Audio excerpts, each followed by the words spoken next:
Kisah Nabi Lut alaihi salam dan kaum Sodom.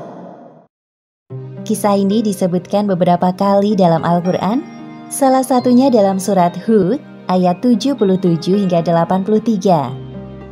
Diceritakan bahwa Nabi Lut alaihi salam diperintahkan oleh Allah Subhanahu wa Ta'ala untuk berdakwah kepada kaum Sodom yang telah melakukan penyimpangan besar. Mereka memilih pasangan dari sesama jenisnya, bahkan dengan berani menantang Nabi Lut untuk menurunkan azab Allah Subhanahu wa Ta'ala. Nabi Lut alaihi salam tinggal di sebuah kota bernama Sodom yang terletak di negeri Al-Gaur, dekat dengan bukit Baitul Maqdis. Penduduk kota ini atau kaum Sodom banyak yang menyimpang dari ajaran Allah. Buktinya masih terjadi perampokan atau penyamunan. Selama tinggal di kota Sodom, Nabi Lut berdakwah kepada kaumnya dengan santun. Namun sikap kaumnya justru berkebalikan. Mereka mendustakan ajaran Nabi Lut dan tidak menghiraukan perkataannya. Wahai kaumku, mengapa kalian tidak bertakwa? Sesungguhnya aku adalah seorang rasul kepercayaan yang diutus kepadamu. Bertakwalah kepada Allah dan taatlah kepadaku. Shh, bicara apa sih dia? Entahlah, wahai saudaraku. Aku bosan sekali mendengar Lut mengoceh tentang keimanannya itu. Mereka terus saja mengobrol seolah-olah tidak mendengar perkataan Nabi Lut. Wahai kaumku, aku sekali-kali tidak minta upah kepadamu atas ajakan mulia ini. Jadi, engkau kemari minta upah kepada kami? Ini, ambillah. Kebetulan aku punya banyak uang dari hasil rampasan para musafir. Astaghfirullahaladzim. Sesungguhnya mengambil hak orang lain adalah perbuatan yang zalim. Wahai kaumku, segera bertaubatlah kalian. Kemudian, Nabi Lut meninggalkan tempat itu dengan perasaan hancur. Tidak sekali dua kali mereka bersikap buruk kepada Nabi Lut. Namun Nabi Lut tidak putus asa. Beliau terus berdoa kepada Allah agar Allah membukakan pintu hati kaumnya yang telah menyimpang. Allah Subhanahu wa Ta'ala telah menciptakan manusia secara berpasang-pasangan. Laki-laki berpasangan dengan perempuan, begitu juga sebaliknya. Namun kondisi berbeda terjadi pada kaum Sodom. Para laki-laki dengan bangga memilih pasangan mereka dari jenisnya dan meninggalkan istri-istri mereka. Wahai kaumku, mengapa kamu mendatangi sesama lelaki di antara manusia, dan kamu tinggalkan istri-istri yang dijadikan oleh Allah untukmu? Bahkan kamu adalah orang-orang yang melampaui batas. Wahai Lut, mengapa engkau selalu ikut campur dalam urusan kami? Urus saja urusanmu sendiri. Jangan menghalang-halangi kami. Kali ini Nabi Lut sangat geram melihat kelakuan kaumnya. Namun beliau mencoba menahan amarahnya. Sesungguhnya kamu benar-benar telah melakukan perbuatan yang amat keji, yang belum pernah dikerjakan oleh seorang pun dari umat-umat sebelum kamu. Hai Lut, sesungguhnya jika kamu tidak berhenti, benar-benar kamu termasuk orang-orang yang diusir. Sesungguhnya aku sangat benci kepada perbuatanmu. Atas izin Allah, aku tidak akan semudah itu menyerah. Lakukan sekehendakmu seperti kami lakukan sekehendak kami.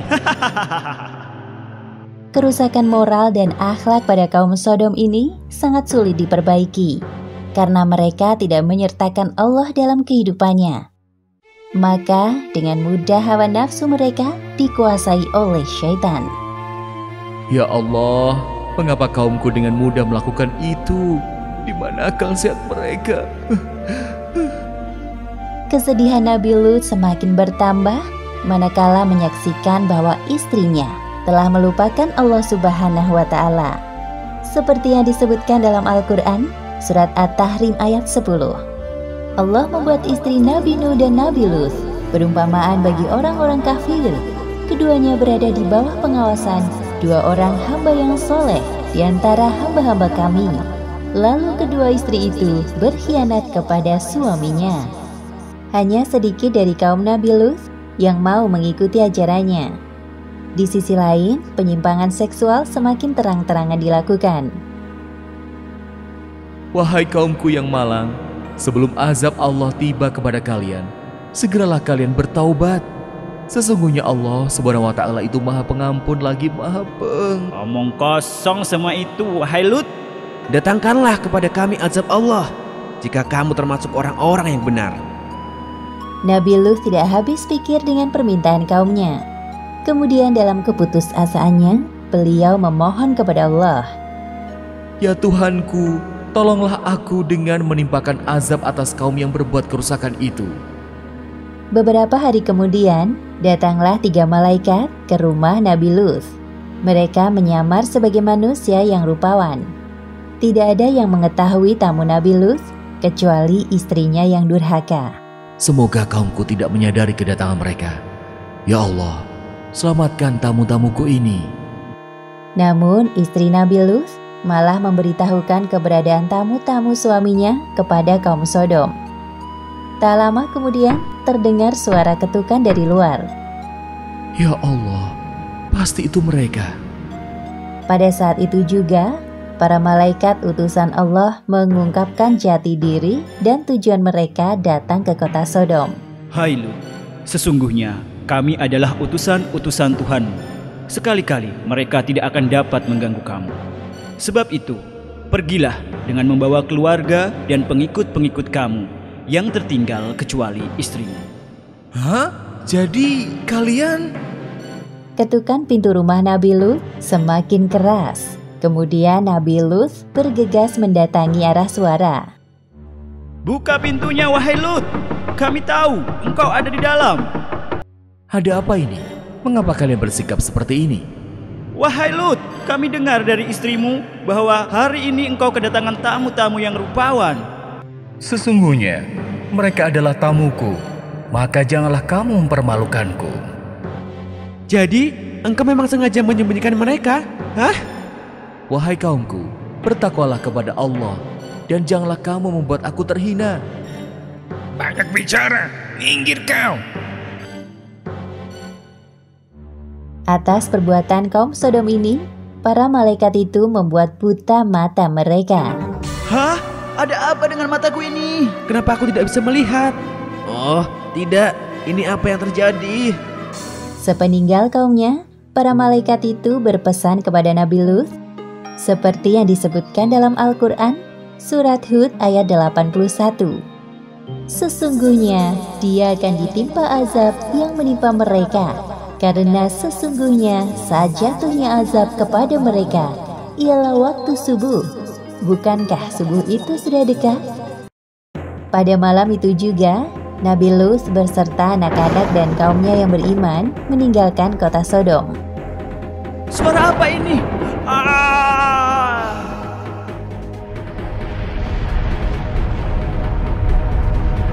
Akhirnya azab yang mereka tunggu-tunggu datang.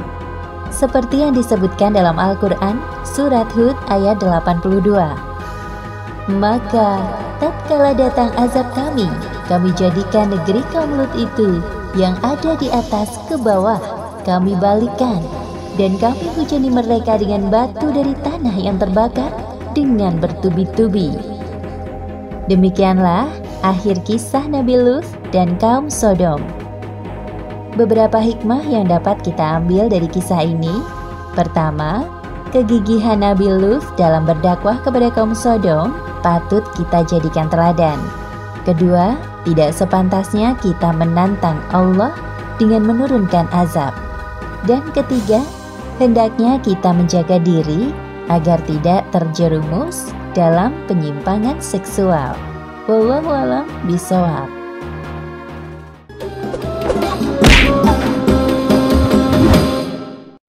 Kisah Nabi Yusuf alaihi salam. Kisah ini diceritakan dalam Al-Quran, surat Yusuf ayat 4 hingga 15. Ketika Yusuf kecil menceritakan mimpinya kepada Nabi Yakub, bertambah pula kecintaannya kepada Yusuf. Hal ini menimbulkan rasa iri dalam diri kakak-kakak Yusuf. Menurut mereka, Nabi Yakub lebih sayang kepada Yusuf dibanding mereka. Atas dasar rasa iri karena perlakuan sang ayah, kakak-kakak Yusuf yang berjumlah 10 orang berencana untuk memisahkan sang ayah dengan Yusuf. Yusuf adalah putra dari Nabi Yakub alaihi salam dari istrinya yang bernama Rahil. Dari pernikahannya dengan Rahil, lahir 2 orang anak laki-laki, yaitu Yusuf dan Bunyamin. Nabi Yakub juga memiliki anak-anak dari istri yang lain. Mereka adalah 10 orang laki-laki yang memiliki tubuh besar dan kuat. Pada suatu malam, Yusuf kecil bermimpi dalam tidurnya. Wah, ya Allah, mimpi apa aku semalam? Tampak seperti nyata. Apa aku ceritakan saja ya perihal mimpiku semalam kepada ayah? Mungkin ayah bisa menjelaskan sesuatu kepadaku terkait mimpi itu. Yusuf bergegas mencari ayahnya. Ayah. Iya, anakku. Wahai ayah, ada yang ingin aku ceritakan kepadamu. Apa itu, wahai Yusuf? Bicaralah dengan tenang. Jadi, semalam aku bermimpi. Mimpi itu tampak seperti sebuah isyarat. Apakah engkau bisa menafsirkan mimpi itu, wahai ayah? Memangnya apa yang engkau mimpikan semalam, wahai anakku? Sesungguhnya, aku bermimpi melihat 11 buah bintang, matahari, dan bulan. Kulihat semuanya sujud kepadaku. Nabi Yakub terdiam mendengarkan cerita Yusuf dan kemudian tersenyum. Hai anakku, janganlah kamu ceritakan mimpimu itu kepada saudara-saudaramu. Maka mereka akan membuat makar atau untuk membinasakanmu. Sesungguhnya, Syaitan itu adalah musuh yang nyata bagi manusia. Mimpi Yusuf tersebut merupakan sebuah isyarat kenabian, seperti yang disebutkan dalam Al-Quran, surat Yusuf ayat 6.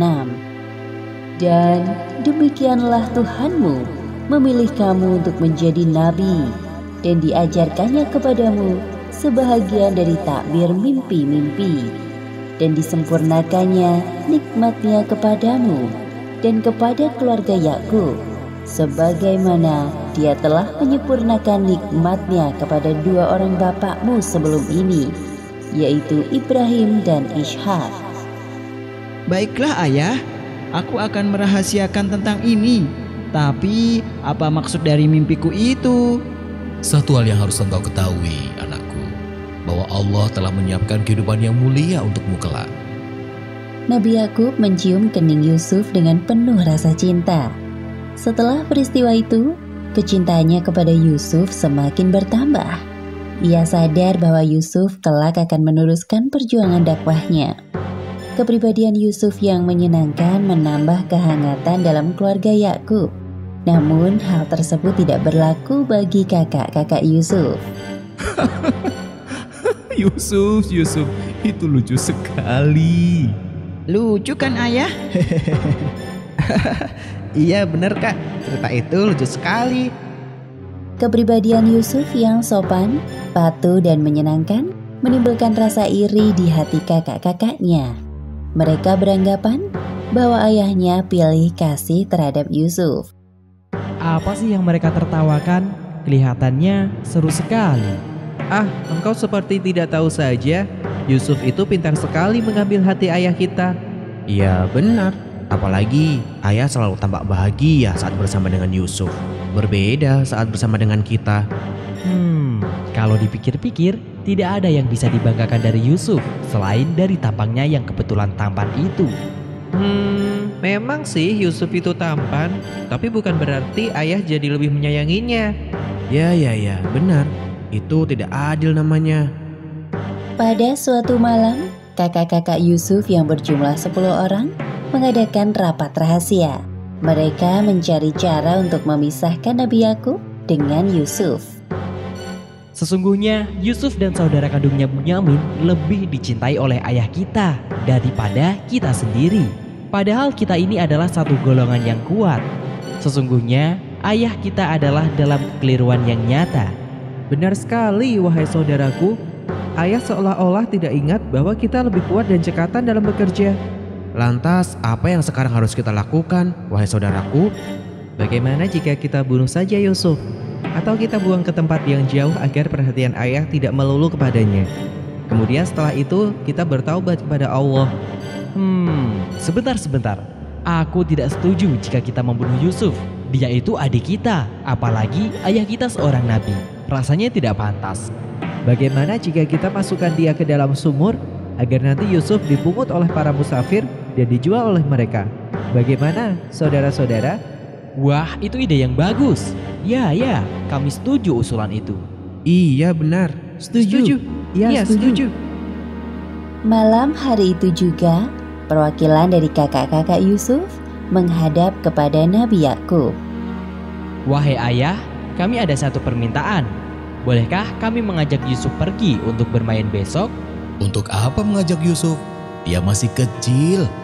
Wahai ayah kami, apa sebabnya kamu tidak mempercayai kami terhadap Yusuf? Padahal sesungguhnya kami adalah orang-orang yang mengingini kebaikan darinya. Sebenarnya timbul kecurigaan di dalam benak Nabi Yakub. Beliau merasa ada yang aneh dengan ajakan yang tiba-tiba ini. Sebenarnya ayah berat untuk melepaskan Yusuf bersama kalian. Biarkanlah ia pergi bersama kami besok pagi, agar dia dapat bersenang-senang dan dapat bermain-main, dan sesungguhnya kami pasti menjaganya. Nabi Yakub masih saja terdiam. Beliau punya firasat buruk tentang kakak-kakak Yusuf yang bisa saja mencelakai adiknya. Sesungguhnya kepergian kamu bersama Yusuf amat menyedihkanku.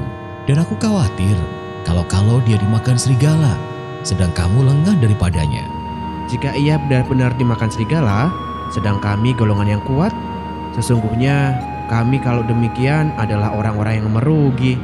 Benar yang dikatakannya, wahai ayah, engkau tidak perlu khawatir. Kami ini bersepuluh akan menjaga Yusuf dengan baik. Baiklah, kalau begitu, aku izinkan Yusuf ikut bersama kalian. Jaga diri kalian baik-baik. Keesokan harinya, Semoga Allah SWT selalu menjaga anak-anakku dimanapun mereka berada. perjalanan pun dimulai. Kak, kita ini mau kemana?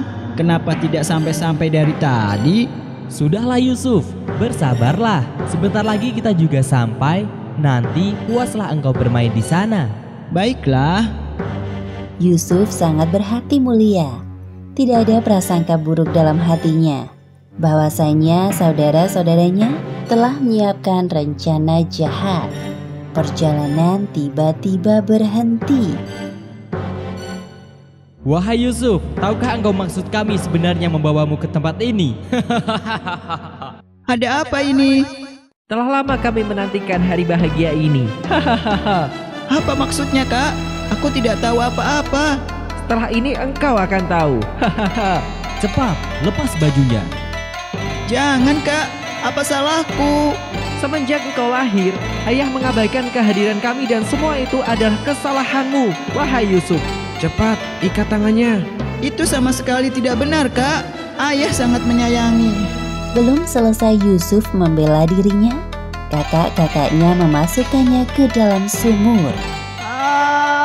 Kak, tolong. Rasakan kau, selamat tinggal adikku tersayang. Sekarang kita tinggal bawa baju Yusuf ini dengan lumuran darah kambing agar ayah percaya bahwa Yusuf telah meninggal dimakan serigala. Baik, ayo kita segera pergi dari tempat ini sebelum ada orang lain yang melihat. Ayo.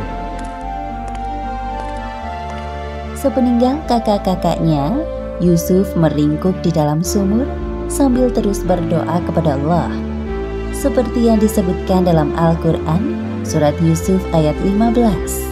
Dan di waktu dia sudah di dalam sumur, kami wahyukan kepada Yusuf, sesungguhnya kamu akan menceritakan kepada mereka perbuatan mereka ini, sedang mereka tiada ingat lagi.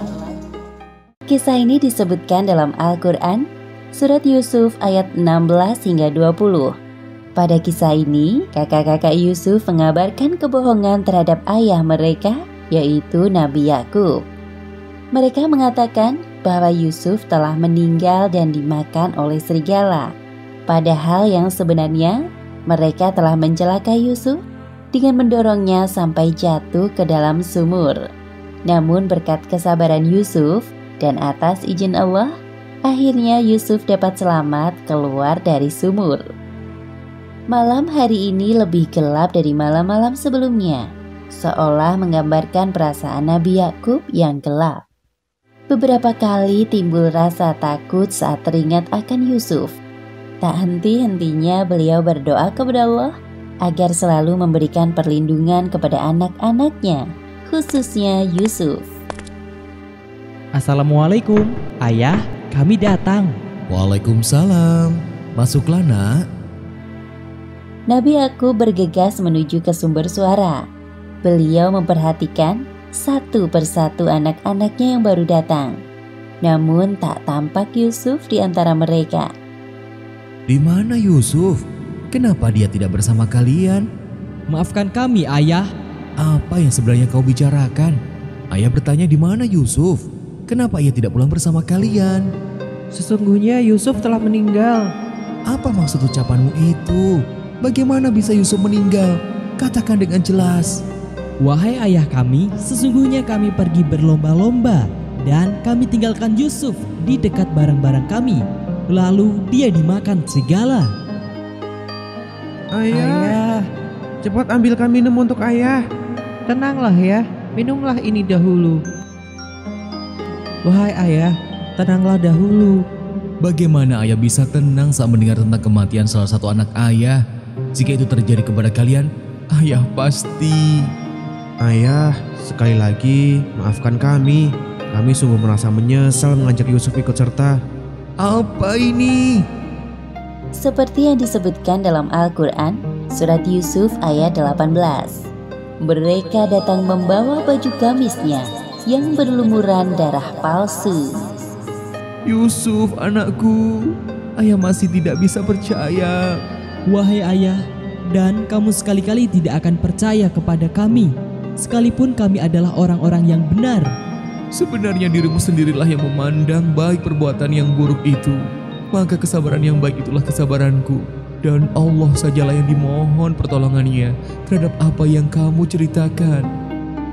Kemudian Nabi Yakub berdiri dari duduknya dan masuk ke dalam kamarnya sambil memeluk baju gamis Yusuf yang berlumuran darah. Kak, aku sungguh merasa menyesal telah membohongi ayah. Aku juga.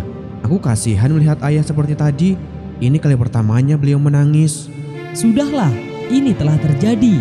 Lagi pula, hal ini sesuai rencana kita, walau harus membuat ayah bersedih. Sebaiknya setelah ini kita bertaubat kepada Allah atas perbuatan yang telah kita lakukan terhadap Yusuf. Baik. Sepeninggal Yusuf, Nabi Yakub menjalani hari-harinya dengan kurang bersemangat, apalagi saat muncul rasa rindunya kepada Yusuf. Setiap hari, Nabi Yakub selalu berdoa untuk Yusuf setiap kali rasa itu muncul. Ya Allah, ya Salam, Maha Penyelamat makhluknya, hamba mohon, jikalau Yusuf masih hidup, berilah perlindungan kepadanya dimanapun ia berada. Sementara itu, keadaan Yusuf semakin mengenaskan. Meskipun begitu, Yusuf tetap sabar dan terus berdoa kepada Allah. Berkat kesabarannya, Allah menolong Yusuf dari sumur lewat perantara para musafir. Hei, lihat, di sana ada sumur. Siapa tahu ada air di dalamnya. Baiklah, kita istirahat dulu di dekat sana. Aku juga sangat kehausan dari tadi. Berat sekali. Wahai saudaraku, mengapa kalian hanya duduk tanpa membantuku sama sekali? Memangnya berat sekali mengangkat air dari sumur itu. Hah? Oh, kabar gembira. Ini seorang anak muda. Ada apa wahai saudaraku? Mengapa engkau berisik sekali? Hei, kalian, tolong bantu aku mengeluarkan anak ini. Para musafir itu bersama-sama menolong Yusuf keluar dari sumur. Setelah kenyang meneguk air sumur, mereka meneruskan perjalanan. Sedangkan Yusuf ikut serta bersama, seperti yang disebutkan dalam Al-Quran, surat Yusuf ayat 19. Kemudian mereka menyembunyikan dia sebagai barang dagangan, dan Allah Maha mengetahui apa yang mereka kerjakan. Ramai sekali pasar ini. Wahai saudaraku, sepertinya anak muda ini dapat kita jual di sini. Ya, aku sedang mencari siapa kira-kira pembeli yang cocok. Pada masa Mesir kuno, bukan hal yang aneh melihat anak seumuran Yusuf bekerja atau diperjualbelikan sebagai budak. Coba lihat, bangsawan itu sepertinya dia sedang mencari sesuatu. Wahai saudaraku, coba engkau tawarkan kepadanya. Baiklah, akan aku coba. Kalian tunggu di sini. Wahai Al-Aziz, aku perhatikan dari tadi. Sepertinya engkau sedang mencari sesuatu. Aku punya seorang budak. Dia anak muda yang tampan. Siapa tahu engkau berminat mempekerjakannya di rumahmu. Biarkan aku melihatnya dulu. Kemudian musafir itu mengajak Al-Aziz menemui Yusuf di rombongannya. Pada saat melihat Yusuf, muncul rasa senang dalam hati Al-Aziz. Tanpa banyak berpikir, beliau menerima tawanan musafir. Berapa engkau menjualnya padaku? Sebagaimana yang disebutkan dalam Al-Quran, surat Yusuf ayat 20. Dan mereka menjual Yusuf dengan harga yang murah, yaitu beberapa dirham saja, dan mereka merasa tidak tertarik hatinya kepada Yusuf. Terima kasih Al-Aziz. Sekarang anak muda ini menjadi milikmu. Sama-sama. Wahai anak muda, siapakah namamu? Namaku Yusuf. Sebuah nama yang indah.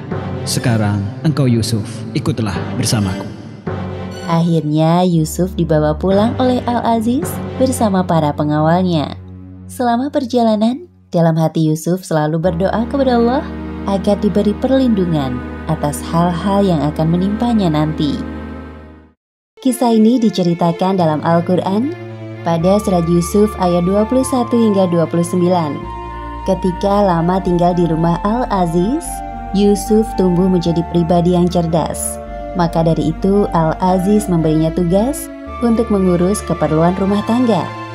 Yusuf dewasa sangatlah rupawan. Tubuhnya kekar dan wajahnya sangat tampan. Inilah yang membuat istri Al-Aziz diam-diam memperhatikan Yusuf dan mulai tertarik padanya. Orang kaya yang membeli Yusuf adalah seorang Perdana Menteri Mesir yang dijuluki Al-Aziz. Al-Aziz sendiri merupakan sebutan bagi kaum bangsawan di Mesir. Silahkan masuk, wahai Al-Aziz. Wahai penjaga, ketahuilah bahwa mulai sekarang Yusuf ini akan tinggal di sini untuk membantu pekerjaanku. Baik, wahai Al-Aziz. Selamat datang, wahai Yusuf. Silakan masuk. Terima kasih. Wahai Yusuf, masuklah. Mulai saat ini engkau bagian dari kami. Terima kasih banyak wahai Al-Aziz. Semoga kebaikanmu dibalas oleh Allah. Sementara itu, di kamar istri Al-Aziz, "Wahai pelayan, apakah suamiku telah datang?" "Benar wahai ratuku, Al-Aziz telah datang bersama seorang anak muda tampan." Siapa ya? Saya juga baru pertama kali melihat anak muda itu." Zulaikha bergegas menemui suaminya di ruang tamu. Ternyata benar yang dikatakan oleh pelayannya, bahwa suaminya datang bersama seorang anak muda yang tampan. "Wahai suamiku, siapakah dia?" Ini Yusuf, wahai istriku. Mulai sekarang, Yusuf akan tinggal di rumah kita. Berikanlah kepadanya tempat yang baik. Boleh jadi dia bermanfaat kepada kita, atau kita pungut dia sebagai anak. "Baiklah wahai suamiku, akan aku laksanakan sesuai perintahmu." Tak perlu waktu lama bagi Yusuf menyesuaikan diri dengan kehidupan di sana. Selain bekerja, Yusuf juga belajar berbagai ilmu. Allah Subhanahu wa Ta'ala memberikan kelebihan pada Yusuf dalam hal mentakwilkan mimpi, seperti yang disebutkan dalam Al-Quran, surat Yusuf ayat 21. "Dan demikianlah kami, Allah, memberikan kedudukan yang baik kepada Yusuf di muka bumi Mesir, dan agar kami ajarkan kepadanya takbir mimpi." Tatkala Yusuf beranjak dewasa, ia tumbuh menjadi pemuda yang cerdas dan kuat. Oleh karena itu, Yusuf diberi amanah oleh Al-Aziz sebagai penanggung jawab urusan rumah tangga, sebagaimana yang disebutkan dalam Al-Quran, surat Yusuf ayat 22. "Dan tatkala dia cukup dewasa, kami berikan kepadanya hikmah dan ilmu. Demikianlah kami memberi balasan kepada orang-orang yang berbuat baik. Kepribadiannya yang menyenangkan membuatnya disenangi semua orang. Terlebih lagi pujian kerap mendatanginya dikarenakan wajahnya yang rupawan. Namun sayangnya kelebihan itu malah menjadikan istri Al-Aziz menaruh perhatian lebih kepada Yusuf. Istri Al-Aziz tergoda dengan ketampanan Yusuf. "Wahai Yusuf, Zulaikha memanggilmu ke ruangannya. Sepertinya ada tugas untukmu." Baik, aku akan segera menemuinya. Sementara itu di kamar Zulaikha, aku sangat cantik mengenakan baju ini. Pasti Yusuf akan tergoda melihat penampilanku. Masuklah wahai Yusuf, pintunya tidak terkunci. Ada yang bisa aku bantu, wahai Zulaikha? Pada saat itu, Yusuf sama sekali tidak berpikiran buruk kepada istri tuanya itu. "Wahai Yusuf, kemarilah. Aku ingin minta pendapatmu tentang baju yang sedang aku kenakan ini. Apakah aku cocok memakainya atau tidak?" Astaghfirullahaladzim. Maaf sebelumnya. Apa yang sebenarnya engkau butuhkan sampai harus memanggilku ke sini? "Wahai Yusuf, apakah engkau tidak mendengar ucapanku barusan?" Aku berlindung kepada Allah. Sungguh Tuanku telah memperlakukan aku dengan baik. "Jadi, engkau pura-pura tidak mendengar perintahku?" Zulaikha terus menggoda Yusuf, namun keimanan Yusuf kepada Allah Subhanahu wa Ta'ala sangat kuat. Seperti yang disebutkan dalam Al-Quran, surat Yusuf ayat 24. "Demikianlah agar kami memalingkan darinya kemungkaran dan kekejian. Sesungguhnya Yusuf itu termasuk hamba-hamba kami yang terpilih." Ada apa ini? Tolong jelaskan padaku. Apa yang sebenarnya terjadi, wahai istriku? Para pelayan yang mendengar suara ribut-ribut mulai berdatangan karena ingin tahu apa yang sebenarnya terjadi. "Apakah pembalasan terhadap orang yang bermaksud berbuat serong dengan istrimu selain dipenjarakan atau dihukum dengan azab yang pedih?" Benarkah yang istriku katakan, wahai Yusuf? Dia menggodaku untuk menundukkan diriku kepadanya. Sungguh, aku mengatakan kebenaran, wahai Al-Aziz. Al-Aziz mendengarkan penjelasan kedua belah pihak dengan teliti. Beliau ragu untuk memilih lebih mempercayai istrinya atau Yusuf. Aku belum bisa memutuskan siapa yang berkata benar dan siapa yang berkata dusta. Karena posisiku tidak berada di rumah sebelum ini, maka aku butuh penjelasan dari saksi di rumah ini. Wahai pelayan, katakan pendapatmu tentang masalah ini. Pelayan sebelumnya yang diutus Zulaikha untuk memanggil Yusuf memberikan kesaksiannya di hadapan semua orang. "Wahai Al-Aziz, jika baju gamisnya koyak di muka, maka wanita itu benar dan Yusuf termasuk orang-orang yang dusta.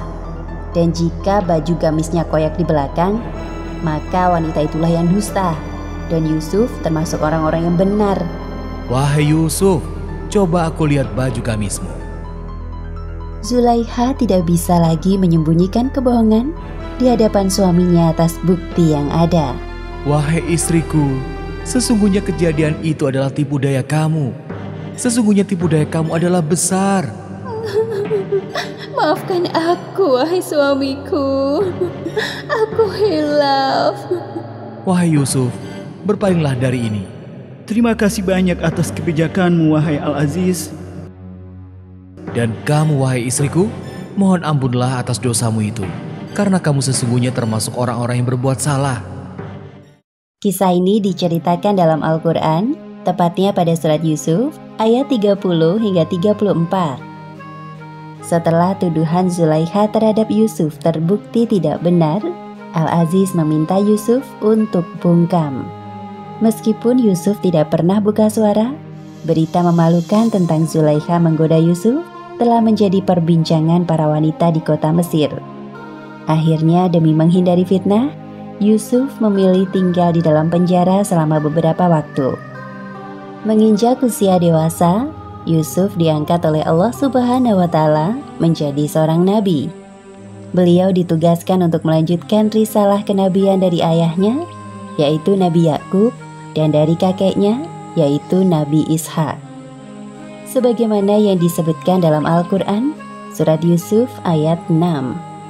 Dan demikianlah Tuhanmu memilih kamu untuk menjadi nabi, dan diajarkannya kepadamu sebahagian dari takbir mimpi-mimpi, dan disempurnakannya nikmatnya kepadamu dan kepada keluarga Yakub, sebagaimana dia telah menyempurnakan nikmatnya kepada dua orang bapakmu sebelum ini, yaitu Ibrahim dan Ishak.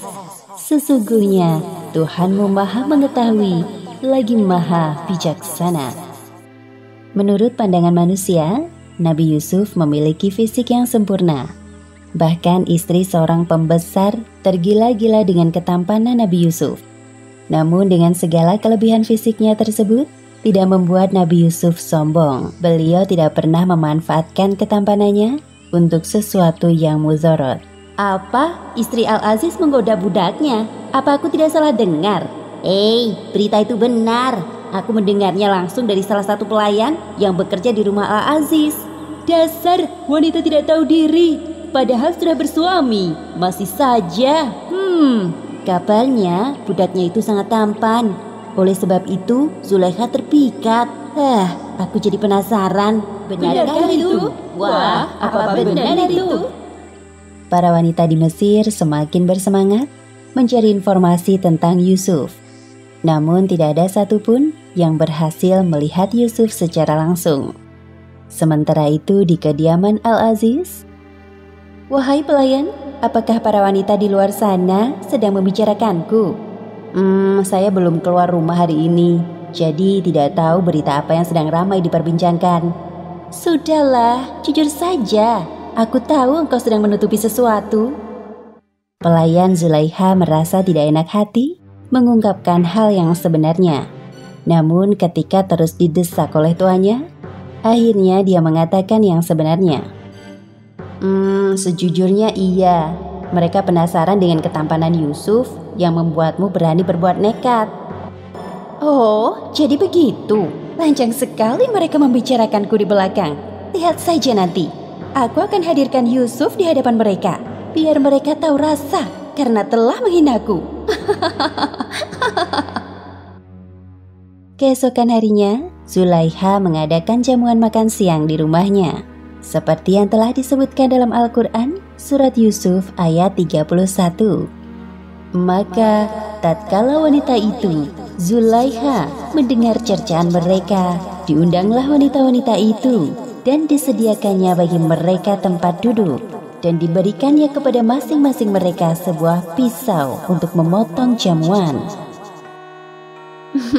Mari silakan dicicip buah-buahannya. Masih segar dan baru dipetik tadi pagi oleh pelayan kami. Terima kasih atas kebaikan hatimu, wahai Zulaikha. Saat para tamu wanita asyik mengupas buah-buahan, Zulaikha memanggil Yusuf. Wahai Yusuf, keluarlah sebentar, nampakkan dirimu kepada mereka.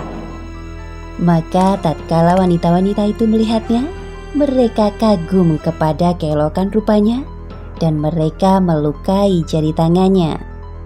Maha sempurna Allah, ini bukanlah manusia. Sesungguhnya ini tak lain hanyalah malaikat yang mulia. Lihat, ada darah. Aduh, jariku. Apa yang telah aku lakukan?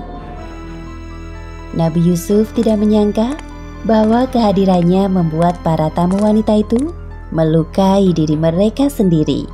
Itulah dia orangnya yang kamu cela aku karena tertarik kepadanya. Dan sesungguhnya aku telah menggoda dia untuk menundukkan dirinya kepadaku. Akan tetapi dia menolak. Dan sesungguhnya jika dia tidak menaati apa yang aku perintahkan kepadanya, niscaya dia akan dipenjarakan dan dia akan termasuk golongan orang-orang yang hina. Nabi Yusuf berdoa kepada Allah agar diselamatkan dari godaan dan fitnah manusia. Doa Nabi Yusuf sebagaimana disebutkan dalam Al-Quran, surat Yusuf ayat 33. Wahai Tuhanku, penjara lebih aku sukai daripada memenuhi ajakan mereka kepadaku. Dan jika tidak engkau hindarkan daripadaku tipu daya mereka, tentu aku akan cenderung untuk memenuhi keinginan mereka. Dan tentulah aku termasuk orang-orang yang bodoh. Kemudian Allah menjawab doa Nabi Yusuf sebagaimana disebutkan dalam Al-Quran surat Yusuf ayat 34. Maka Tuhannya memperkenankan doa Yusuf dan dia menghindarkan Yusuf dari tipu daya mereka. Sesungguhnya dialah yang maha mendengar lagi maha mengetahui. Wahai Al-Aziz, apakah benar bahwa engkau memanggil kami untuk memasukkan Yusuf ke dalam penjara? Maaf jika saya lancang. Wahai Al-Aziz, sepengetahuan kami Yusuf tidak bersalah. Wahai pengawal, ketahuilah bahwa sesungguhnya hal ini aku lakukan atas permintaan Yusuf sendiri dan agar supaya orang-orang tidak terus-terusan membicarakan Yusuf. Hal tersebut membuatnya tidak nyaman. Lagi pula, keberadaannya di penjara tak lama. Setidaknya sampai semua keributan ini selesai. Baiklah, wahai Al-Aziz, kami akan segera melaksanakan perintah Anda. Selanjutnya Nabi Yusuf menjalani kehidupan di dalam penjara. Di sana beliau berdakwah, menyebarkan agama Allah kepada orang-orang yang dijumpainya. Kisah ini disebutkan dalam Al-Quran, surat Yusuf ayat 35 hingga 42. Selama berada di dalam penjara, Nabi Yusuf mengajak para tawanan untuk kembali kepada ajaran tauhid, yaitu mengesahkan Allah Subhanahu wa Ta'ala. Kemudian, atas izin Allah, Nabi Yusuf mampu menakbirkan mimpi para pelayan raja yang ditawan bersamanya di dalam penjara. Hari ini adalah hari pertama Nabi Yusuf masuk ke dalam penjara. Bersama beliau, ada pula para tawanan yang lain. Kebetulan mereka adalah orang-orang yang bekerja di istana Raja Mesir. Pemuda pertama adalah pelayan yang bertugas menyiapkan minuman raja. Sedangkan pemuda kedua adalah pelayan yang bertugas membuat roti untuk raja. Mereka ditangkap karena kecurigaan raja terhadap keduanya yang telah bersekongkol untuk meracuni makanan dan minumannya. Assalamualaikum warahmatullahi wabarakatuh. Aku Yusuf. Oh, jadi kau Yusuf yang sedang dibicarakan itu. Wahai Yusuf, aku Nabwa dan ini temanku, Mijlas. Kami berdua adalah para pelayan raja di istana. Wah, senang sekali bertemu dengan kalian di sini. Selain wajahmu tampan, engkau juga ramah, wahai Yusuf. Padahal kita kan baru pertama kali bertemu di tempat yang kurang mengenakan ini. Terima kasih atas pujianmu, wahai saudaraku. Satu hal yang harus kita ingat bahwa semua yang kita miliki adalah karunia dari Allah Subhanahu wa Ta'ala. Apalagi sebagai sesama makhluk Allah di bumi ini, hendaknya kita saling mengenal satu sama lain. Saat Nabi Yusuf beribadah kepada Allah, kedua temannya itu diam-diam membicarakannya sambil berbisik-bisik agar Yusuf tidak mendengar percakapan mereka. Ternyata berita itu benar ya. Budak Al-Aziz itu sangat tampan. Pantas saja istri Al-Aziz tertarik dengannya. Tapi sekarang aku jadi bingung. Kalau memang Yusuf tidak bersalah, mengapa dia yang harus masuk penjara? Entahlah, mungkin ada alasan lain yang kita tidak tahu. Terlebih lagi, untuk kasus kita ini, Raja tidak berhak menghukumku karena aku tidak berusaha mencelakainya dengan makanan yang telah biasa beliau makan pula. Percuma saja kau membela diri di sini. Aku pun juga merasa tidak bersalah. Namun, kita bisa apa? Lebih baik sekarang kita bersabar dulu. Jikalau memang kita terbukti tidak bersalah, pasti Raja akan membebaskan kita. Di dalam penjara, Nabi Yusuf terus berdoa kepada Allah.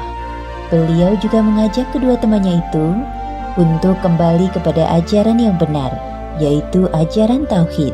Fenomena pada saat itu, kebanyakan manusia masih menyembah berhala yang beraneka rupa. Nabi Yusuf mendekati mereka dengan cara yang pelan dan sopan. Hai kedua temanku dalam penjara, manakah yang baik?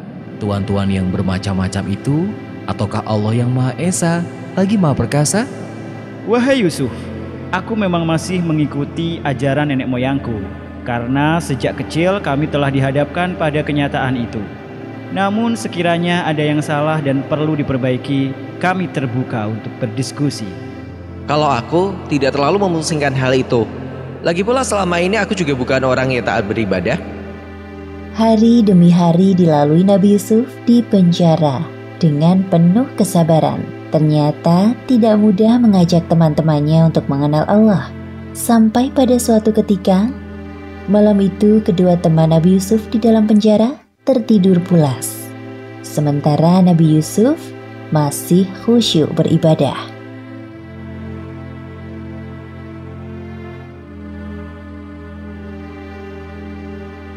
Keesokan harinya, kedua pelayan raja itu terbangun sambil termenung. Mereka berdua masih terngiang-ngiang dengan mimpinya masing-masing.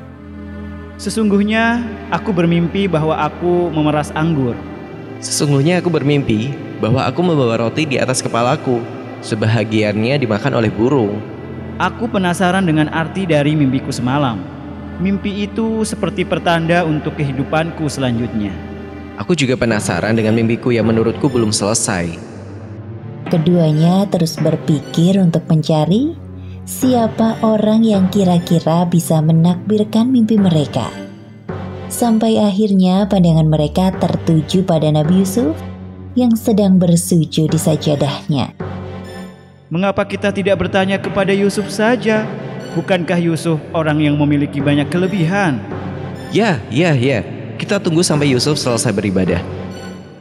Kedua pelayan itu tidak sadar bahwa mereka telah bersimpati kepada Yusuf.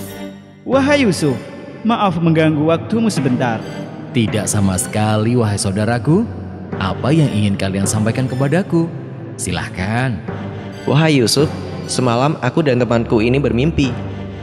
Akhirnya kedua pelayan raja itu menceritakan perihal mimpinya masing-masing kepada Yusuf secara bergantian. Nabi Yusuf mendengarkan cerita mereka dengan seksama.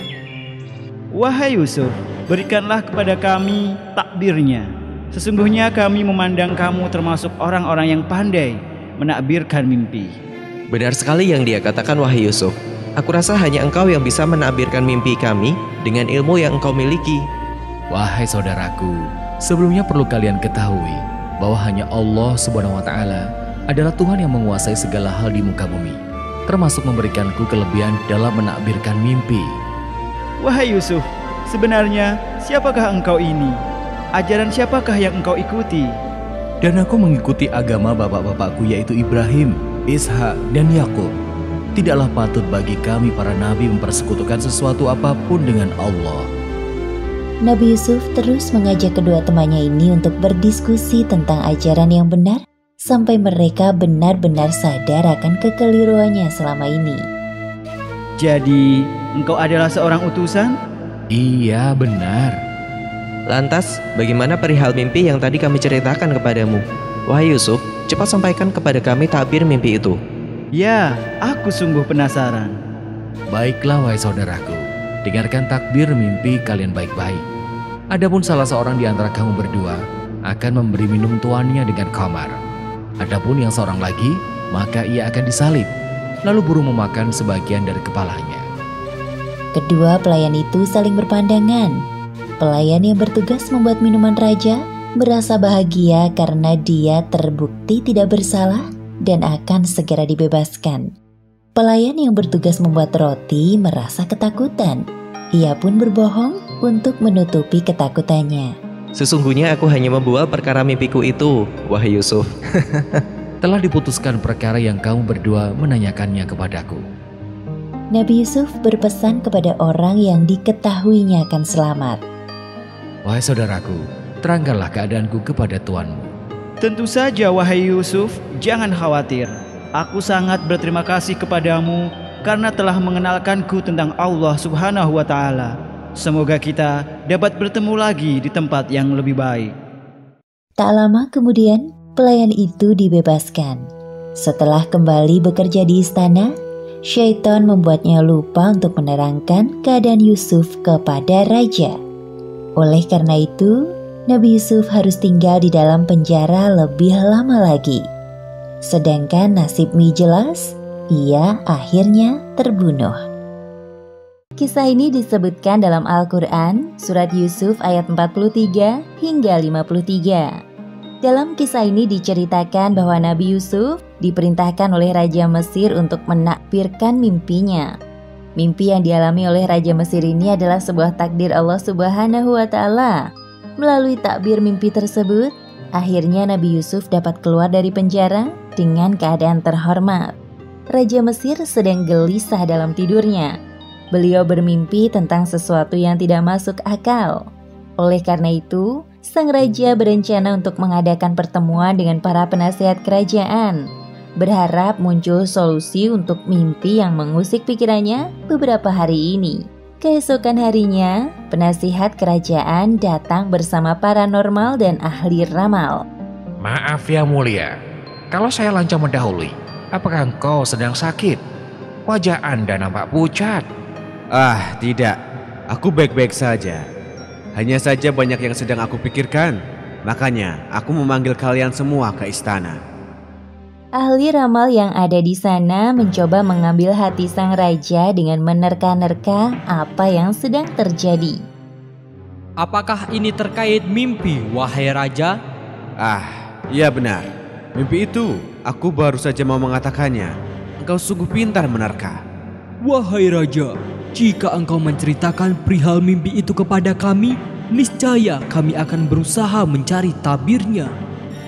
Sesungguhnya aku bermimpi melihat 7 ekor sapi betina yang gemuk-gemuk dimakan oleh 7 ekor sapi betina yang kurus-kurus, dan 7 bulir gandum yang hijau dan 7 bulir lainnya kering.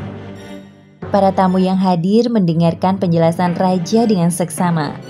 Setelah sekian lama berpikir, belum ada satupun kalimat keluar dari mulut mereka. Kemudian raja meneruskan penjelasannya. Hai orang-orang yang terkemuka, terangkanlah kepadaku tentang takbir mimpiku itu, jika kamu dapat menakbirkan mimpinya. Pelayan kerajaan masuk membawa minuman.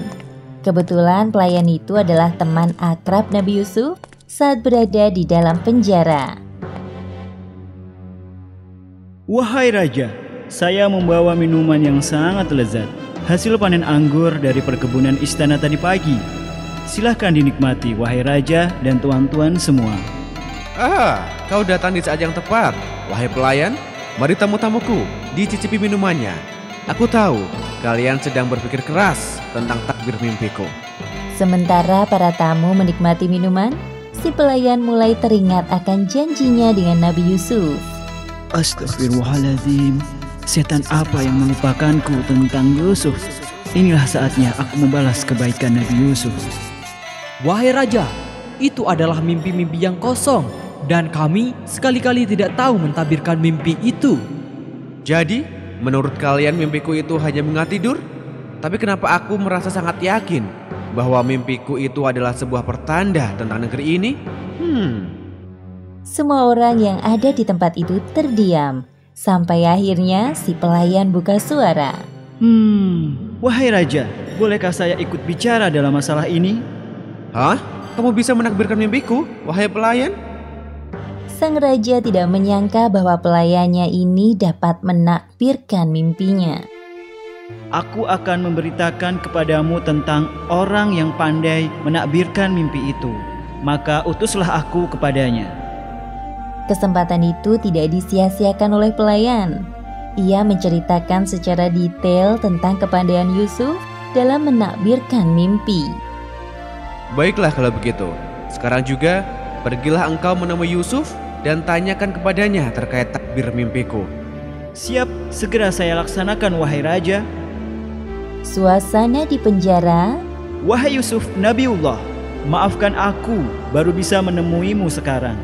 Ada hal penting yang ingin aku tanyakan. Ini menyangkut mimpi sang raja dan perihal kebebasan dirimu. Apa mimpi raja itu? Coba bicaralah dengan pelan dan jelas, wahai saudaraku. Wahai Yusuf, orang yang amat dipercaya, terangkanlah kepada kami tentang 7 ekor sapi betina yang gemuk-gemuk dimakan oleh 7 ekor sapi betina yang kurus-kurus, dan 7 bulir gandum yang hijau dan 7 lainnya kering, agar aku kembali kepada orang-orang itu sehingga mereka mengetahuinya. Kemudian Nabi Yusuf berdoa sejenak. Lalu beliau baru menjawab, supaya kamu bertanam 7 tahun lamanya, sebagaimana biasa.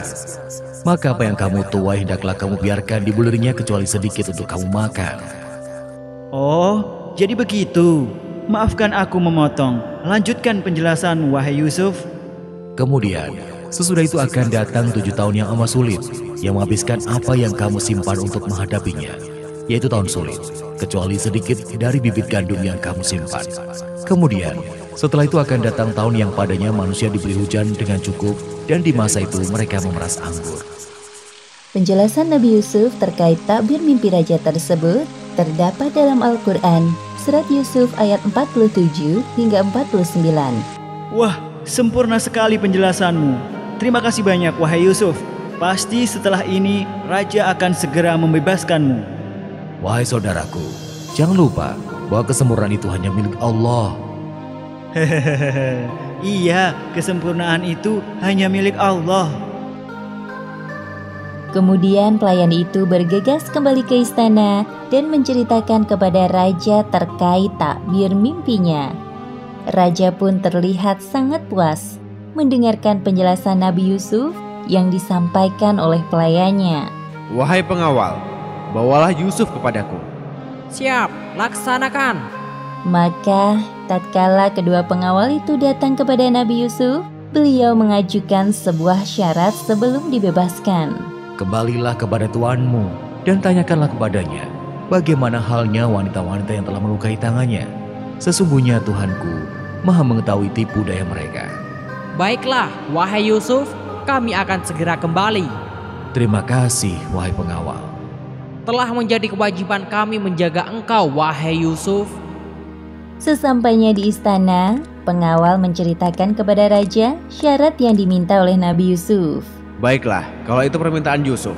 Wahai pengawal, sekarang juga aku perintahkan kalian untuk mengundang para wanita yang melukai tangannya itu, termasuk istri Al-Aziz.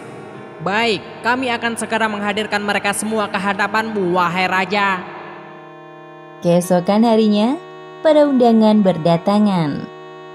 Bagaimana keadaanmu ketika kamu menggoda Yusuf untuk menundukkan dirinya kepadamu? Maha sempurna Allah, kami tiada mengetahui sesuatu keburukan daripadanya. Wahai raja, sesungguhnya Yusuf tidak bersalah. Ini kesalahan kami yang penasaran dengan ketampanan Yusuf. Sekarang jelaslah kebenaran itu. Akulah yang menggodanya untuk menundukkan dirinya kepadaku.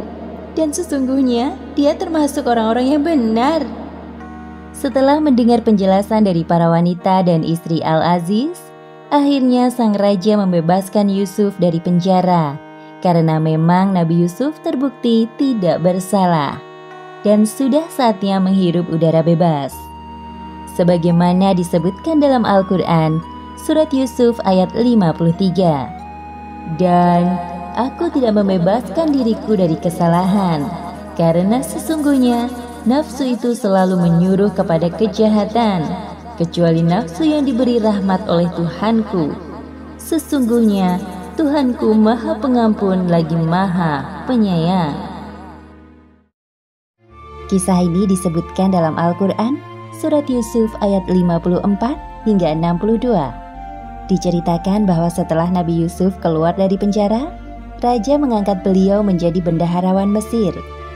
Dengan kedudukannya sekarang, Nabi Yusuf akhirnya dipertemukan kembali oleh Allah Subhanahu wa Ta'ala dengan kakak-kakaknya.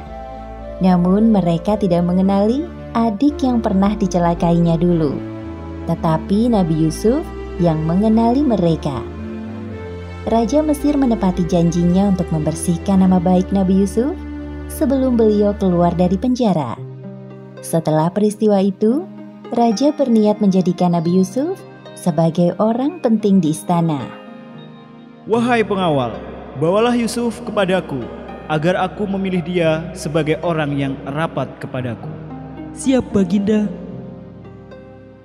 Keesokan harinya, Nabi Yusuf mendatangi raja di istananya. Setelah berbincang-bincang cukup lama, raja mulai tertarik dengan ilmu dan wawasan yang dimiliki Yusuf. Sesungguhnya kamu mulai hari ini menjadi seorang yang berkedudukan tinggi, lagi dipercayai pada sisi kami. Apa yang engkau inginkan, wahai Yusuf? Wahai raja, jadikanlah aku bendaharawan negara Mesir. Sesungguhnya aku adalah orang yang pandai menjaga lagi berpengetahuan.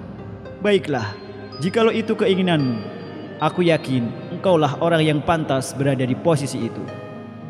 Sebagaimana yang disebutkan dalam Al-Quran, surat Yusuf ayat 56. Dan demikianlah kami memberi kedudukan kepada Yusuf di negeri Mesir.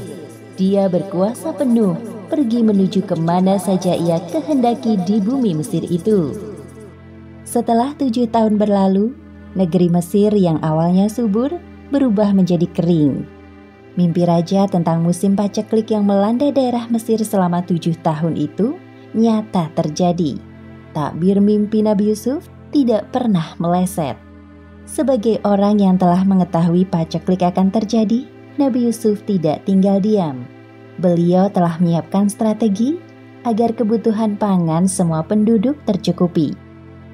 Keberhasilan Nabi Yusuf dalam mengumpulkan persediaan makanan di musim sebelumnya membuat para penduduk yang tinggal di pelosok Mesir berdatangan.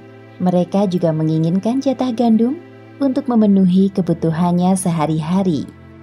Sementara itu di tempat lain, paceklik juga melanda daerah Kan'an, kawasan tempat tinggal ayah Nabi Yusuf dan saudara-saudaranya. Wahai ayah kami, ketahuilah bahwa persediaan makanan kita telah menipis.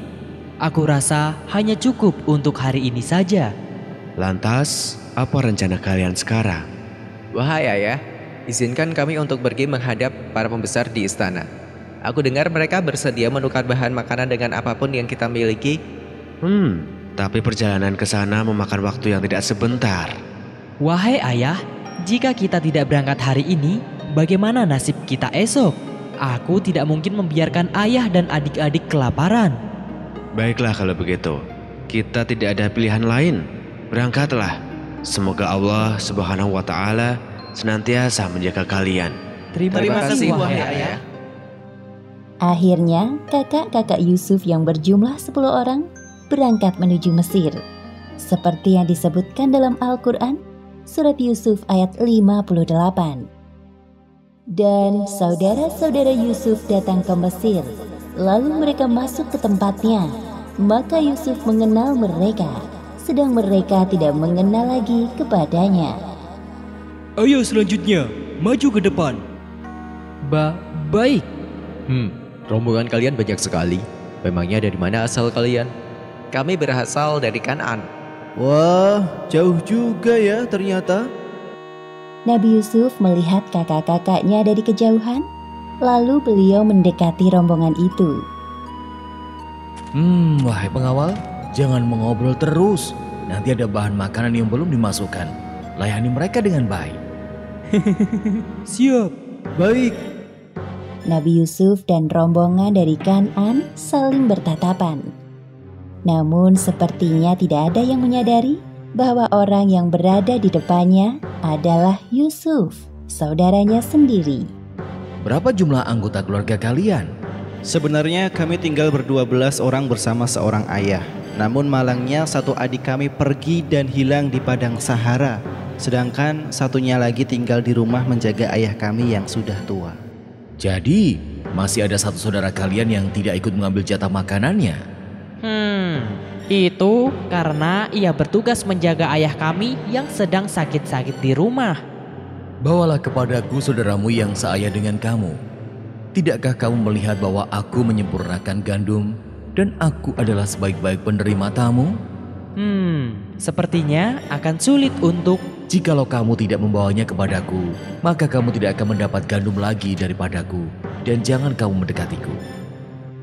Sebenarnya kakak-kakak Yusuf merasa ragu untuk bisa membawa Bunyamin ke Mesir, karena Nabi Yakub pasti tidak akan mengizinkannya. Namun di sisi lain, mereka tidak ingin pembesar Mesir mencabut jatah gandumnya. Kami akan memujuk ayah untuk membawanya. Dan sesungguhnya kami benar-benar akan melaksanakannya. Baiklah, aku tunggu kedatangannya di sini. Wahai pengawal, masukkanlah barang-barang penukar kepunyaan mereka ke dalam karung-karung mereka, supaya mereka mengetahui apabila mereka telah kembali kepada keluarganya. Mudah-mudahan mereka kembali lagi. Baik. Siasat tersebut dilakukan Nabi Yusuf sebelum para rombongan dari Kan'an pulang, agar nantinya mereka bersedia kembali lagi ke Mesir dengan membawa Bunyamin. Wahai Tuan yang sangat mulia, terima kasih banyak atas kebaikan-Mu kepada keluarga kami. Semoga Allah Subhanahu wa Ta'ala membalas kebaikan-Mu dengan pahala yang berkali-kali lipat. Kami pamit pulang. Assalamualaikum warahmatullahi wabarakatuh. Waalaikumsalam warahmatullahi wabarakatuh. Kisah ini disebutkan dalam Al-Quran, Surat Yusuf ayat 63 hingga 81. Setelah terjadi perdebatan panjang antara kakak-kakak Yusuf dengan Nabi Yakub, akhirnya dengan berat hati beliau mengizinkan Bunyamin turut serta dalam perjalanan menuju Mesir. Namun pada saat Nabi Yusuf dapat bertemu dengan adik kesayangannya itu, beliau malah menahan kepulangan Bunyamin dengan tuduhan telah melakukan pencurian. Kepulangan para kakak-kakak Yusuf disambut gembira oleh Nabi Yakub dan Bunyamin.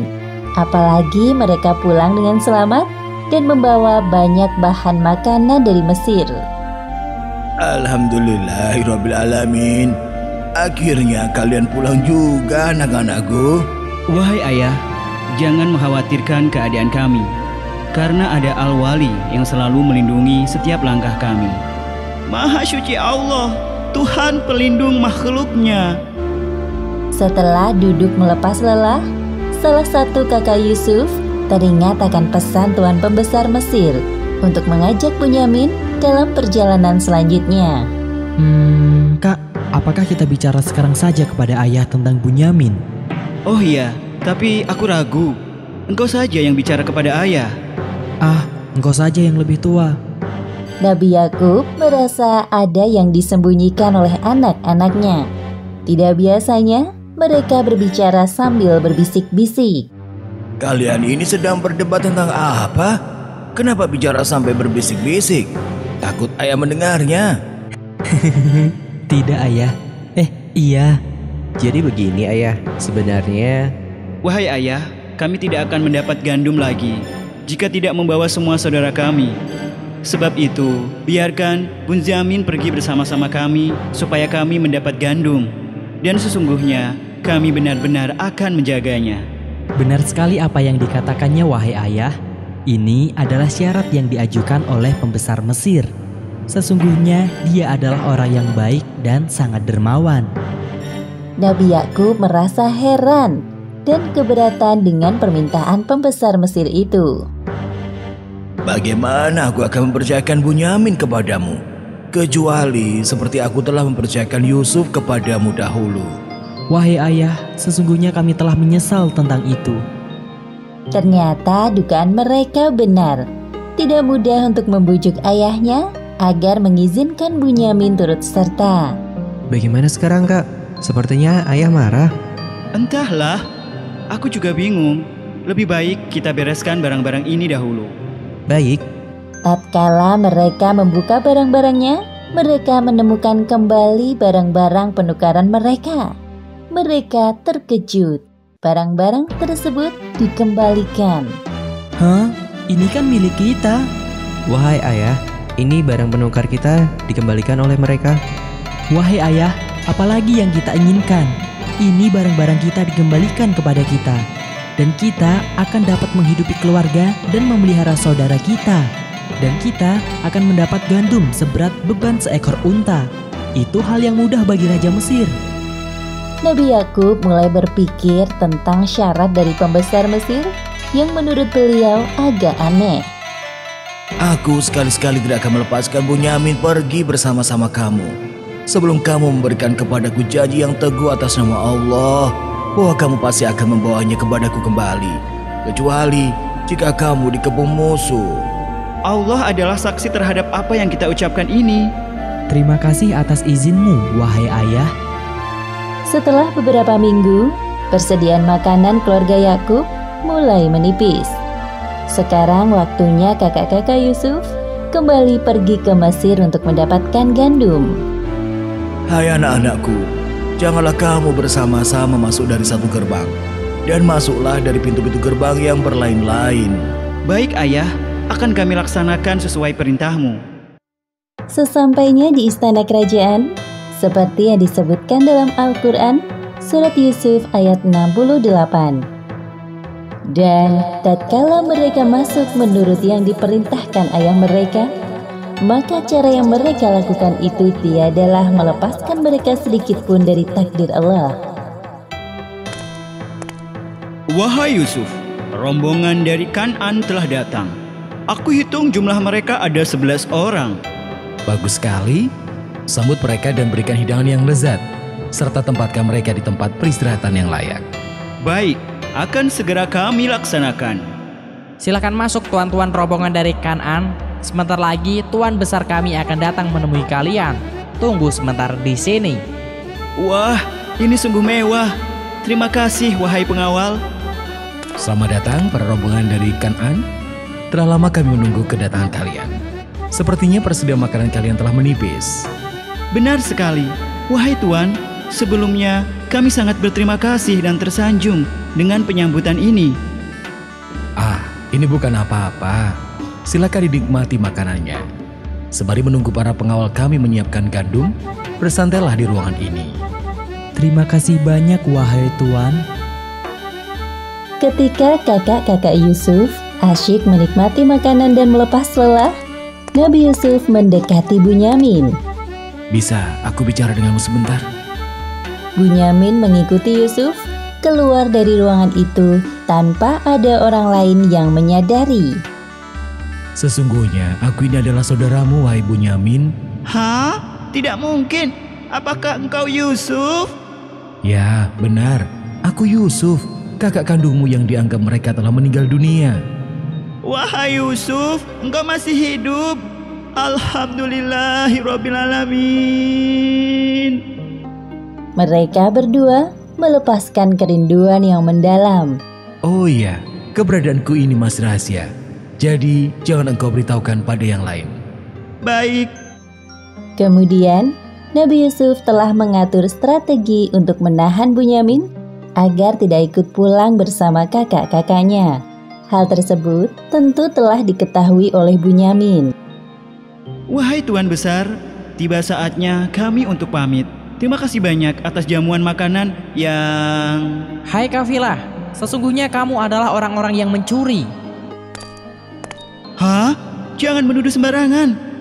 Barang apakah yang hilang? Kami kehilangan piala raja, dan siapa yang dapat mengembalikannya akan memperoleh bahan makanan seberat beban unta. Dan aku menjamin terhadapnya. Demi Allah, sesungguhnya kamu mengetahui bahwa kami datang bukan untuk membuat kerusakan di negeri ini, dan kami bukanlah orang-orang yang mencuri. Tapi apa balasannya jikalau kamu betul-betul pendusta? Balasannya ialah pada siapa diketemukan barang yang hilang dalam karungnya, maka dia sendirilah balasannya tebusannya. Baiklah kalau begitu, sesuai permintaanmu, aku akan memeriksa barang bawaan kalian. Seperti yang disebutkan dalam Al-Quran, Surat Yusuf ayat 76. Maka mulailah Yusuf memeriksa karung-karung mereka sebelum memeriksa karung saudaranya sendiri. Kemudian dia mengeluarkan piala raja itu dari karung saudaranya. Demikianlah kami atur untuk mencapai maksud Yusuf. Hah?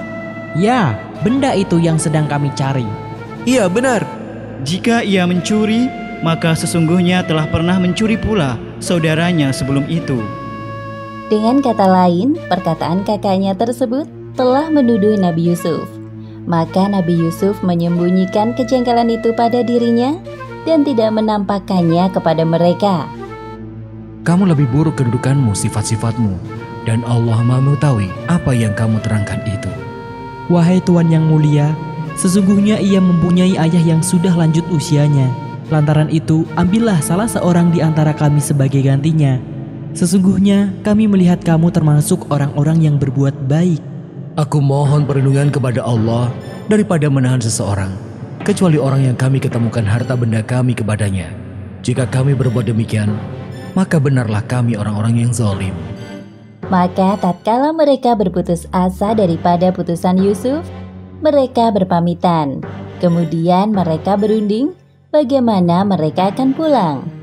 Tidakkah kamu ketahui bahwa sesungguhnya ayah telah mengambil janji dengan nama Allah dan sebelum ini kita telah menyia-nyiakan Yusuf.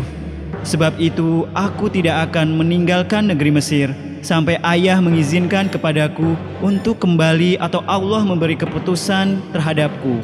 Dan dia adalah hakim yang sebaik-baiknya. Kembalilah kepada ayahmu dan katakanlah, wahai ayah kami, sesungguhnya anakmu telah mencuri dan kami hanya menyaksikan apa yang kami ketahui. Dan sekali-kali kami tidak dapat menjaga mengetahui barang yang gaib. Akhirnya, kakak-kakak Yusuf meninggalkan Mesir dengan perasaan sedih. Mereka memikirkan bagaimana perasaan Nabi Yakub jika mengetahui apa yang terjadi pada Bunyamin. Kisah ini diceritakan dalam Al-Quran, Surat Yusuf ayat 83 hingga 100. Kesedihan Nabi Yakub bertambah manakala mendengar Bunyamin ditawan oleh pembesar Mesir. Sedangkan sekarang, kondisi penglihatan beliau menjadi buta akibat terlalu sering menangis saat memikirkan Yusuf. Berkat kesabaran dan ketabahan Nabi Yakub itulah Allah Subhanahu wa Ta'ala membalasnya dengan hadiah yang berkali-kali lipat. Kakak-kakak Nabi Yusuf pulang ke rumah dengan membawa banyak persediaan makanan dari pembesar Mesir. Namun bedanya, kepulangan mereka kali ini terasa lebih berat dari sebelumnya. Hal itu disebabkan karena tuduhan pencuri pada Bunyamin, serta kakak tertua mereka yang memilih bertahan hidup di Mesir karena perasaan bersalah. Wahai anakku, mengapa kalian tampak sedih? Di mana Bunyamin? Kenapa pula kakak tertua kalian tidak ikut pulang? Maafkan kami, wahai ayah. Ada apa ini? Apa yang sebenarnya terjadi? Jadi begini, ayah. Kemudian mereka menceritakan kepada ayahnya semua kejadian di Mesir, termasuk masalah tuduhan pencurian yang menimpa Bunyamin. Astaghfirullahaladzim, ya Allah. Nabi Yakub sangat kecewa dan sedih, namun beliau mampu menahan amarahnya. Seketika itu juga Nabi Yakub teringat kepada Yusuf. Namun ayah, kami hanya menyaksikan apa yang kami ketahui, dan sekali-kali kami tidak dapat menjaga mengetahui barang yang gaib. Hanya dirimu sendirilah yang memandang perbuatan yang buruk itu. Maka kesabaran yang baik itulah kesabaranku. Mudah-mudahan Allah mendatangkan mereka semuanya kepadaku. Sesungguhnya, dialah yang maha mengetahui lagi maha bijaksana. Aduhai duka citaku terhadap Yusuf, andai dia ada di sini, pasti dia akan menghiburku. Nabi Yakub menjalani kesehariannya dengan menahan rasa sedih dan rindu kepada anak-anaknya yang belum kembali. Namun kerinduannya terhadap Yusuf terlalu dalam.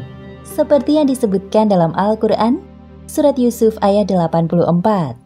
Dan kedua matanya menjadi putih karena kesedihan, dan dia adalah orang yang menahan amarahnya terhadap anak-anaknya. Demi Allah, senantiasa engkau mengingat Yusuf, sehingga engkau mengidap penyakit yang berat. Sesungguhnya, hanyalah kepada Allah aku mengadukan kesusahan dan kesedihanku, dan aku mengetahui dari Allah apa yang kamu tidak mengetahuinya. Perkataan Nabi Yakub itu membuat anak-anaknya semakin merasa bersalah. Mereka bingung harus berbuat apa untuk membebaskan adik terkecilnya Bunyamin dari tawanan pembesar Mesir. Di dalam kamarnya, Nabi Yakub terus berdoa kepada Allah Subhanahu wa Ta'ala. Beliau memohon kepada Allah Subhanahu wa Ta'ala agar selalu diberikan kekuatan untuk menghadapi semua ujian ini. Beberapa hari telah berlalu. Wahai kakak-kakakku, ayah menyuruh kita untuk berkumpul. Baik. Hai anak-anakku, pergilah kalian. Carilah berita tentang Yusuf dan saudaranya, dan jangan kamu berputus asa dari rahmat Allah. Baik ayah, kami akan pergi hari ini juga mencari mereka. Ketahuilah nak, ayah selalu berdoa dimanapun kalian berada. Terima kasih wahai ayah. Nabi Yakub melepas kepergian anak-anaknya dengan penuh harap. Beliau yakin bahwa ujian yang menimpanya selama ini akan meninggikan derajatnya di sisi Allah. Assalamualaikum, kami pamit wahai ayah. Waalaikumsalam warahmatullahi wabarakatuh. Kak, apa rencana kita selanjutnya? Siapa orang yang dapat menolong kita? Aku juga bingung. Namun sedari tadi bayangan pembesar Mesir itu muncul terus di kepalaku. Apa sebaiknya kita menemuinya untuk mengedukan permasalahan ini? Baiklah, aku setuju. Mari kita bergegas. Sebelum sampai di istana, mereka menemui kakak tertua dan kemudian bersama-sama menuju istana. Wahai pengawal, izinkan kami untuk bertemu dengan Tuan Besar. Tuan Besar yang mana? Kami tidak tahu siapa namanya. Tapi setahu kami, beliau adalah orang yang sangat mulia, dermawan, dan juga tampan. Ya, beliau sangat tampan. Oh, aku mengerti. Silakan ikut aku. Apa yang membawa kalian datang kemari? Wahai Al-Aziz, kami dan keluarga kami telah ditimpa kesengsaraan dan kami datang membawa barang-barang yang tak berharga. Maka sempurnakanlah gandum untuk kami dan bersedekahlah kepada kami. Sesungguhnya Allah memberikan balasan kepada orang-orang yang bersedekah.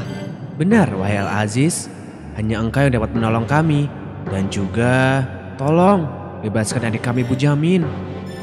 Pada pertemuan kali ini, Nabi Yusuf berusaha mengingatkan kakak-kakaknya dengan kejadian masa lalu di antara mereka. Apakah kamu mengetahui kejelekan apa yang telah kamu lakukan terhadap Yusuf dan saudaranya ketika kamu tidak mengetahui akibat perbuatanmu itu? Hah? Bagaimana engkau bisa tahu? Apakah kamu benar-benar Yusuf? Benar, akulah Yusuf. Dan ini saudaraku, Bunyamin. Sesungguhnya Allah telah melimpahkan karunia-Nya kepada kami dengan pertemuan ini. Wahai Yusuf, maafkan sikap kami dahulu. Kami benar-benar menyesal pernah menyelakaimu. Demi Allah, sesungguhnya Allah telah melebihkan kamu atas kami. Dan sesungguhnya kami adalah orang-orang yang bersalah berdosa. Maafkan kami, wahai Yusuf. Nabi Yusuf adalah orang yang berhati besar dan lapang. Beliau memaafkan sikap kakak-kakaknya yang nyaris menghilangkan nyawanya. Pada hari ini tidak ada cercaan terhadap kamu. Mudah-mudahan Allah mengampuni kamu dan Dia adalah Maha Penyayang di antara para penyayang. Kamu benar-benar orang yang baik, adikku. Sesungguhnya Allah menyukai orang-orang yang berbuat baik. Wahai Yusuf, pasti ayah sangat senang jikalau tahu bahwa engkau masih hidup. Beliau sangat merindukanmu sampai keadaannya seperti sekarang ini. Wahai kakakku, pergilah engkau dengan membawa baju gamisku ini. Lalu letakkanlah di wajah ayahku. Nanti ia akan melihat kembali dan bawalah keluargamu semuanya kepadaku. Setelah pertemuan itu, kakak-kakak Yusuf yang berjumlah 10 orang kembali ke rumah ayahnya sambil membawa baju gamis milik Yusuf. Aku mencium bau Yusuf. Sesungguhnya, aku mencium bau Yusuf. Sekiranya kamu tidak menuduhku pikun. Kamu masih dalam kekeliruan seperti dahulu. Ketika mendengar kedatangan anak-anaknya, hati Nabi Yakub menjadi berdebar-debar. Wahai anak-anakku, kalian telah pulang. Apakah kalian datang membawa kabar gembira? Ataukah malah sebaliknya? Aku ingin mendengarnya. Apakah ini tentang Yusuf? Sabarlah dulu, wahai ayah. Kami baru saja sampai di rumah. Duduklah. Sesungguhnya aku mencium bau Yusuf. Bismillahirrohmanirrohim. Apa ini? Seperti yang disebutkan dalam Al-Quran, surat Yusuf ayat 96. Tatkala telah tiba pembawa kabar gembira itu, maka diletakkannya baju gamis itu ke wajah Yakub. Lalu kembalilah dia dapat melihat. Kalian? Ayah dapat melihat kami? Iya, aku dapat melihatmu dengan jelas. Alhamdulillahirrabbilalamin. Terima kasih ya Allah. Tidakkah aku katakan kepadamu bahwa aku mengetahui dari Allah apa yang kamu tidak mengetahuinya? Wahai ayah, mohonkanlah ampun bagi kami. Sesungguhnya kami adalah orang-orang yang bersalah berdosa. Aku akan memohonkan ampun bagimu kepada Tuhanku. Sesungguhnya Dialah yang Maha Pengampun lagi Maha Penyayang. Setelah kakak tertua Yusuf menceritakan kejadian yang sebenarnya kepada Nabi Yakub, berangkatlah keluarga Yakub menuju Mesir. Ayah, Yusuf anakku. Ketabahan Nabi Yakub selama ini akhirnya terbayar dengan pertemuannya kembali dengan putra kesayangannya, yaitu Yusuf. Kemudian Nabi Yusuf menaikkan orang tuanya ke atas singgasana. Kemudian mereka semuanya merebahkan diri seraya bersujud kepada Yusuf. Wahai ayahku, inilah takbir mimpiku yang dahulu itu. Sesungguhnya Tuhanku telah menjadikannya suatu kenyataan, dan sesungguhnya Tuhanku telah baik kepadaku. Demikianlah akhir kisah Nabi Yusuf alaihi salam. Wallahu a'lam bishawab.